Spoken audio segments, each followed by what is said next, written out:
সাধারণ করেছে, যাদেরকে অন্যায়ভাবে দীর্ঘমেয়াদী সাজা দেওয়া হয়েছে, ওই জায়গায় যারা আজকে 20 বছর অধিক সময় কারাগারে আবদ্ধ আছে, তাদেরকে সরকার চাইলে এই 569 ধারায় তাদেরকে বিশেষভাবে মুক্তি দিতে পারে।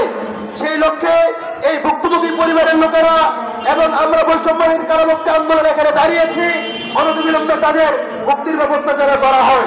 আমি সরকারকে স্মরণ করে দিতে চাই, যারা এই কারাগারে বন্দী আছে তাদের তো সব কিছু শেষ হয়ে গেছে। তারা চায় যে তাদেরকে অন্তত জীবনের শেষ সময়টা যেন তাদেরকে তাদের পরিবারের সাথে কাটানোর সুযোগ করে দেওয়া হয়। যারা 20 বছর যাবৎ কারাগারে বন্দী আছে, তাদের যৌবন হারিয়েছে, জীবন বিপন্ন হয়েছে, তাদের দাড়ি ছিল না দাড়ি উঠেছে, তাদের দাড়ি কালো ছিল তারা সাদা দাড়ি হয়েছে, তাদের পরিবার তাদের জীবন আর বলতে কোনো কিছু বাকি নেই, তারা এক প্রকার মৃতপ্রায়।